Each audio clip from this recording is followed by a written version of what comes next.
Well, we're starting to intermingle things here and there with tactics, so let's just dive into one and we'll talk about it in just a minute. This one is called the ZAZ Ruby 1.0. Again, on the page I got this from, it does say that it was sort of based off of the 424 deformation that we've already taken a look at. And another tactic we took a look at earlier also said that it was based on this. So we're just kind of going around in triangles right now. Hopefully we'll break this 424 deformation type of tactic and we'll find some other gems out there. But this one is called, again, the ZAZ Ruby 1.0. We are going to test out with our three teams of Liverpool and Aston Villa in the Premier League and our championship side of Ipswich Town. So with all that said, as I always say, let's dive into the Premier League and see how they did. Well, no surprise, this did fairly well. Liverpool, 153 goals is through the roof. 15 against Brighton alone. 94 points is phenomenal. Getting the league top, very well done. Aston Villa in fourth, 116 goals, also phenomenal. 73 points, it's about average, but still, very good season overall.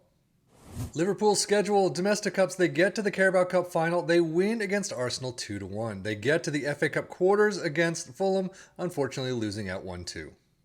But they do come along trophy number 3, the Europa League final against Freiburg 4-2 with Van Dijk getting sent off in the 87th. So overall, 3 trophies is definitely not bad. Squad-wise, there is a sea of green there. Fantastic job.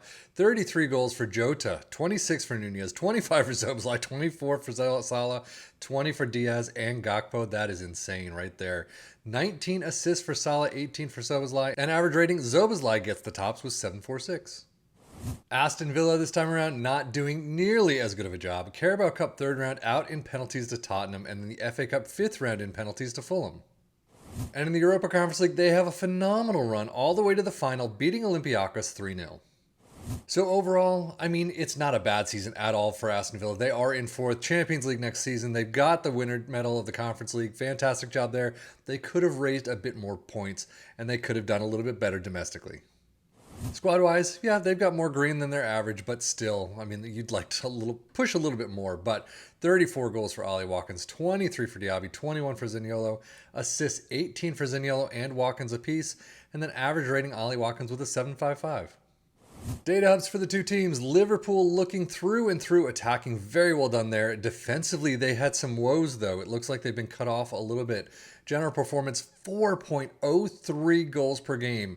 This is definitely looking like a tactic that is clear. If you can score more goals than your opponent, you're good. Unfortunately, 1.53 conceded is through the roof and not great compared to what Liverpool's averages are. 1.45 XG against either. Aston Villa, same thing. They've got fantastic attacking side. Their defensive woes just are definitely apparent.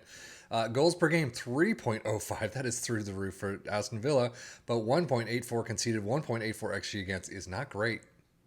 But moving over to the Premier League stats, you can see Liverpool in first with most points per game, 2.47. Aston Villa with 1.92. Most goals, of course, 153 is going to beat almost any league, no question about it. Aston Villa in second, though, with 116. Fewest shots against Liverpool make the list with 400. Most possession with 56%.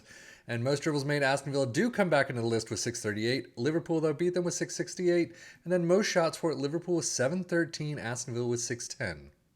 But now on to Ipswich Town in the championship. You can see 118 points, 147 goals.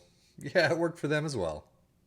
Out immediately, though, in the Carabao Cup first round, 0-1 to Stevenage. But look at this, all the way to the FA Cup final, losing, unfortunately, 0-1 to Brentford after beating Hull, Arsenal, Southampton. Arsenal's the biggest one in there, of course, but still, Southampton and Hull are not, pushovers. But Brentford, interesting. But overall, FA Cup runners-up medal, that is just through the roof. No question about it. Championship is fantastic as well. 118 points, 147 goals or thereabouts. Yeah, it definitely worked. Squad-wise, yeah, they'll never have a full sea of green for the most part, unfortunately. They're not too bad, though, this time around. They got some numbers. 29 goals for Hurst, 22 for Connor Chaplin, assist 28 for Leif Davis, 19 for Harry Clark, and average rating Leif Davis with a 7.56. But championship stats, 2.57 points per game, well above Norwich in second. Most goals, 147 in first. Fewest shots against in seventh with 435.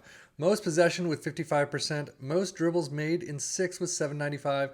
And most shots for with 833. Tactically, yeah, it's sort of got similar-esque vibes to the 4-2-4 deformation, a little bit changes here and there, but we are starting off with a sweeper keeper in defend, wingbacks on the left and the right in attack, ball-playing defenders in defend in the central spots, a deep-lying playmaker in support, 2 inside forwards in support on either side, a shadow striker in attack, and 2 advanced forwards in attack up front. Mentality is attacking, in possession attacking width is fairly wide, approach play is pass into space, focus played on the left and the right, passing directness is shorter, tempo is higher, low crosses and run to defense. In transition, counter press, counter, distribute quickly and roll it out. And then out of possession, a high press line of engagement, a much higher defensive line, trigger press much more often, prevent your goalkeeper distribution, get stuck in, and step up more.